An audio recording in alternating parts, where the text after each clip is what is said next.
சர்க்கம் 58 ராமனது செய்தியை கூறுதல். மனமயக்கத்திலிருந்து விடுபட்டு மீண்டும் சுயநினைவை அடைந்ததும் ராமனை பற்றி தெரிந்து கொள்ள வேண்டும் என்பதற்காக சாரதியை அருகில் அழைத்தார். ராமனை பற்றி துக்கப்பட்டு கொண்டு உடல் தளர்ச்சியும் மனத்துயரமும் அடைந்து தவிக்கும் வயோதிகரும், அப்போதுதான் பிடிக்கப்பட்டு வந்த யானையைப் போல் மிகவும் நிலை கொள்ளாதவரும், நீண்ட பெருமூச்சு விட்டுக் கொண்டிருப்பவரும், நோயினால் பீடிக்கப்பட்ட யானையின் நிலையில் இருந்தவருமான மன்னரை பார்த்து சாரதி கைகளை கூப்பிக்கொண்டு எதிரே வந்து நின்றார். புழுதியினால் பூசப்பட்ட சரீரமும் கண்ணீர் நிறைந்த முகமும் கொண்டு மனம் நொந்து எதிரே வந்து நிற்கும் சாரதியை பார்த்ததும் மேலும் துயரமடைந்து மன்னர் கேட்டார்.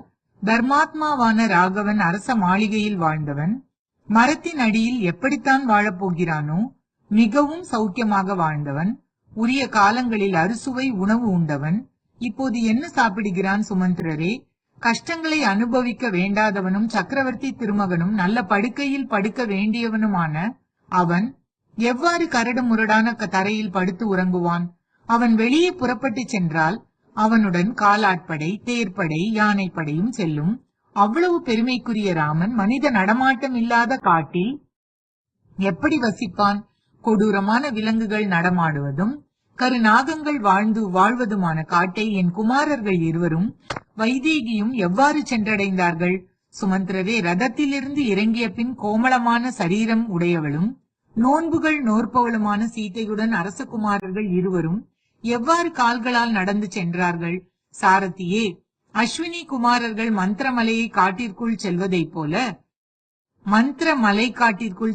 போல என் குமாரர்கள் காட்டின் உட்புறம் செல்லும் வரை கண்களால் பார்த்து கொண்டிருந்த நீங்கள் வாழ்க்கையின் பயனை அடைந்து விட்டீர்கள். சுமந்திரரே, ராமன் என்ன சொன்னான்? இலக்குவன் என்ன சொன்னான்? காட்டை அடைந்த பின் சீதை என்ன சொன்னாள்? சாரதியே, ராமன் உட்கார்ந்தது, உறங்கியது, உணவு புசித்தது ஆகியவை பற்றியெல்லாம் எனக்கு கூறும்.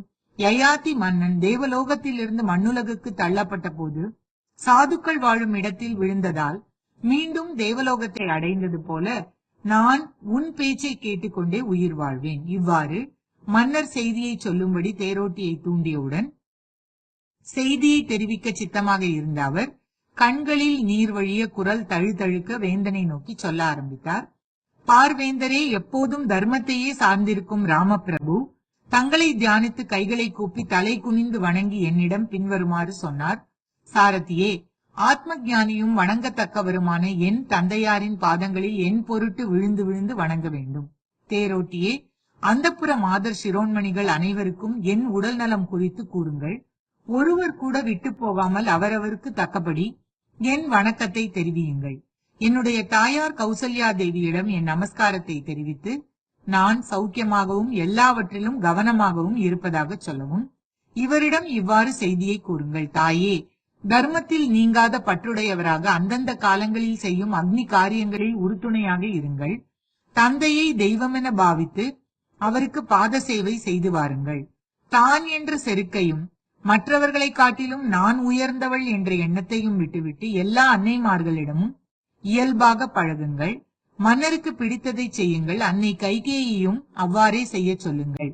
மகன் பரதனிடம் புத்திர வாத்சல்யத்தோடு கூட ஒரு அரசருக்குரிய மரியாதையும் காட்ட வேண்டும். ஆட்சி நெறியை மனதில் நினைத்து பார்க்கவும். ஒரு நாட்டையே தன் சொத்தாக கொண்டிருப்பதால் வயதில் சிறியவர்களாக இருந்தாலும் அவர்கள் மாட்சிமை மிக்கவர்கள். பரதனுக்கும் என் நலன் கூறுங்கள். அத்துடன் எல்லா அன்னைமார்களிடமும் அவரவர் ஸ்தானத்திற்கு உரியபடி நடந்து கொள்ள வேண்டும் என்று நான் கூறியதாக தெரிவியுங்கள். இஷ்வாக்கு குல திலகமும் பராக்கிரமசாலியுமான பரதனிடம் இளவரசு பட்டம் ஏற்றுள்ள நீ அரசு பட்டம் வகிக்கும் தந்தையை அனுசரித்து நடக்க வேண்டும் என்று சொல்லுங்கள்.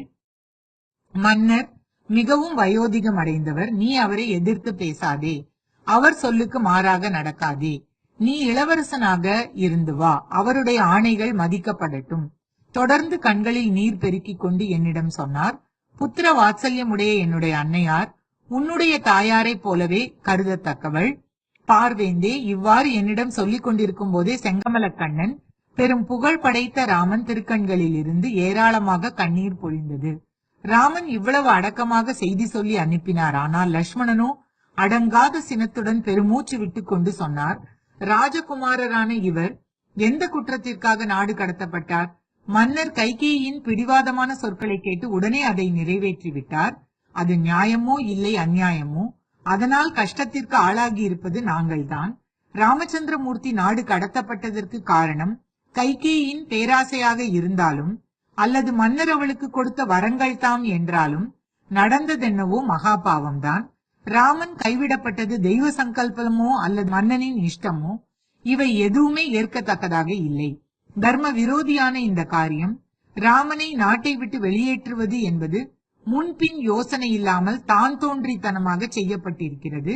அதனால் பெரும் துக்கத்தையே விளைவிக்கப் போகிறது. ஆகையால் இப்போது நான் மன்னரை ஒரு தந்தையாக கருதவில்லை.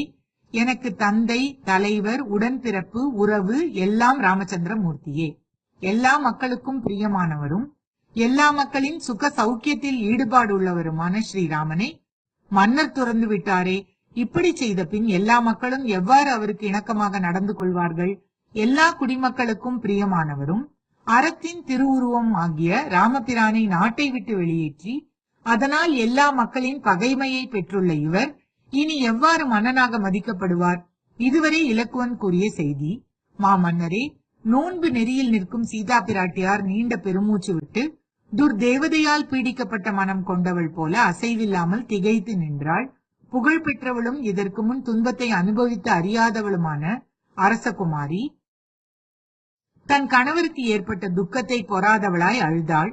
என்னிடம் ஒரு வார்த்தை கூட பேசவில்லை. அங்கிருந்து நான் புறப்படுவதற்கு ஆயத்தமாகிவிட்டதை கண்டு ஒட்டி உலர்ந்த முகத்துடன் கணவனை பார்த்தாள். உடனே கண்ணீர் பெருக்கினாள். இவ்வாறு கண்களில் நீர் வழிய கைகளை கூப்பிக்கொண்டு தளர்ந்து நின்ற ராமனை லட்சுமணன் தன் கரங்களால் தாங்கி நிலைப்படுத்தினார். அவ்வாறே சீல திருமகளான சீத்தையும் சூன்யமாக திரும்பிச் செல்லும் மன்னர் தேரையும் அதை ஓட்டிச் செல்லும் என்னையும் பார்த்து கொண்டே இருந்தாள். ஸ்ரீமத் வால்மீகி ராமாயணம் அயோத்தியா காண்டத்தில் 58வது சர்க்கம் முற்றிற்று.